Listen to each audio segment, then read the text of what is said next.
Clip number 274۔ انشاءاللہ اس clip میں سورہ انعام کا تعارف اور آیت نمبر 1 سے 3 تک کی تلاوت، ترجمہ اور تفسیر قرآن صراط الجنان سماعت فرمائیں گے۔ سورۃ الانعام۔ سورہ انعام کا تعارف۔ مقام نزول۔ حضرت عبداللہ ابن عباس رضی اللہ تعالی عنہما فرماتے ہیں کہ پوری سورہ انعام ایک ہی رات میں مکہ مکرمہ میں نازل ہوئی، اور انہی سے ایک روایت یہ بھی ہے کہ سورہ انعام کی 6 آیتیں مدینہ منورہ میں نازل ہوئیں اور باقی سورت ایک ہی مرتبہ مکہ مکرمہ میں نازل ہوئی۔ رکوع اور آیات کی تعداد، اس میں 20 رکوع اور 165 آیتیں ہیں۔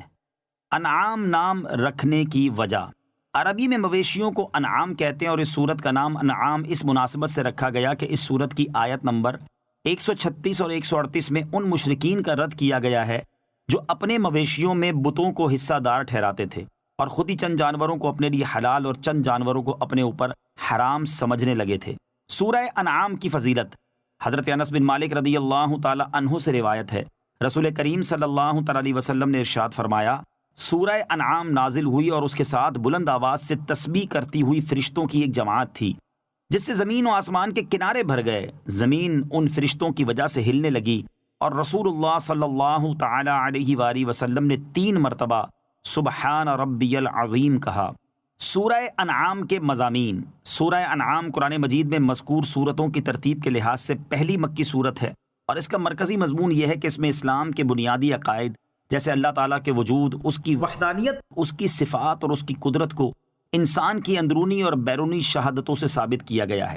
وحی اور رسالت کے ثبوت اور مشرکین کے شبہات کے رد پر عقلی اور حسی دلائل پیش کیے گئے ہیں۔ مرنے کے بعد دوبارہ زندہ کیے جانے، قیامت کے دن اعمال کا حساب ہونے اور اعمال کی جزا ملنے کو دلائل سے ثابت کیا گیا ہے۔ اس کے علاوہ اس صورت میں یہ مضامین بیان کیے گئے ہیں۔ نمبر 1، زمین میں گھوم پھر کر سابقہ لوگوں کی اجڑی بستیاں، ویران گھر اور ان پر کیے ہوئے اللہ تعالیٰ کے عذاب کے آثار دیکھ کر ان کے انجام سے عبرت حاصل کرنے کی ترغیب دی گئی ہے۔ نمبر 2، جانور ذبح کرنے اور ذبح شدہ جانور کا گوشت کھانے کے احکام بیان کیے گئے اور اپنی طرف سے حلال جانوروں کو حرام قرار دینے کا رد کیا گیا ہے۔ نمبر 3، والدین کے ساتھ احسان کرنے، ظاہری اور باطنی بے حیائیوں سے بچنے، تنگ دستی کی وجہ سے اولاد کو قتل نہ کرنے اور کسی کو ناحق قتل نہ کرنے کا حکم دیا گیا ہے۔ نمبر 4، حضرت ابراہیم علیہ الصلوۃ والسلام اور ان کی قوم کا واقعہ بیان کیا گیا، اور آخر میں قرآن اور دین اسلام کی فضیلت بیان کی گئی ہے۔ یا ایھا الذین آمنوا لا تحرموا طیبات ما احل اللہ لکم ولا تعتدوا۔ ترجمہ، اے ایمان والو، ان پاکیزہ چیزوں کو حرام نہ قرار دو جنہیں اللہ نے تمہارے لیے حلال فرمایا ہے، اور حد سے نہ بڑھو۔ اور سورہ انعام میں یہ خبر دی گئی کہ مشرکین نے اللہ تعالیٰ کی عطا کردہ چند حلال چیزوں کو اپنی طرف سے حرام قرار دے دیا، اور یہ کہہ دیا کہ اسے اللہ تعالیٰ نے حرام کیا ہے۔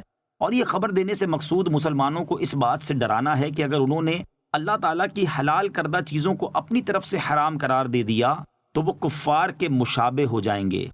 بسم اللہ الرحمن الرحیم۔ ترجمہ، اللہ کے نام سے شروع جو نہایت مہربان رحمت والا ہے۔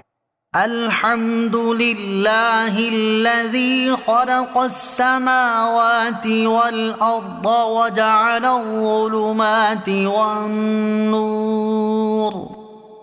ثم الذین کفروا بربهم یعدلون۔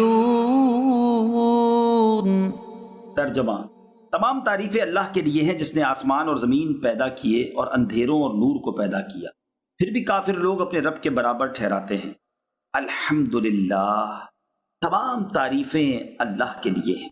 اس آیت میں بندوں کو اللہ تعالیٰ کی حمد کی تعلیم فرمائی گئی کہ وہ جب حمد کرنے لگے تو الحمدللہ کہیں، اور آسمان و زمین کی پیدائش کا ذکر اس لیے ہے کہ ان میں دیکھنے والوں کے لیے اللہ عز و جل کی حکمت و قدرت کے بہت سے عجائبات، عبرتیں اور منافع ہیں۔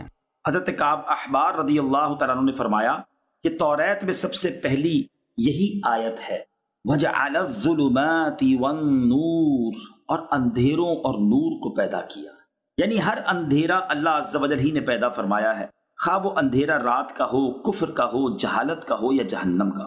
یوں ہی ہر ایک روشنی اسی نے پیدا فرمائی، خواہ وہ روشنی دن کی ہو، ایمان و ہدایت کی ہو، علم کی ہو یا جنت کی ہو۔ هو الذي خلقكم من طين ثم قضى أجلا وأجل مسمى عنده ثم أنتم تمترون۔ ترجمہ، وہی ہے جس نے تمہیں مٹی سے پیدا کیا، پھر ایک مدت کا فیصلہ فرمایا اور ایک مقررہ مدت اسی کے پاس ہے، پھر تم لوگ شک کرتے ہو۔ هو الذی خلقکم من طین، وہی ہے جس نے تمہیں مٹی سے پیدا کیا۔ اس آیت میں ان مشرکین کا رد کیا گیا ہے جو کہتے تھے کہ ہم جب گل کر مٹی ہو جائیں گے تو پھر کیسے زندہ کیے جائیں گے۔ انہیں بتایا گیا کہ اللہ تعالیٰ نے ہی تمہارے باپ حضرت آدم علیہ السلام کو مٹی سے پیدا فرمایا اور ان کی نسل سے لوگ پیدا ہوئے، پھر اس نے ایک مدت کا فیصلہ فرمایا جس کے پورا ہو جانے پر تم مر جاؤ گے، اور مرنے کے بعد اٹھانے کی ایک مقررہ مدت بھی اسی کے پاس ہے۔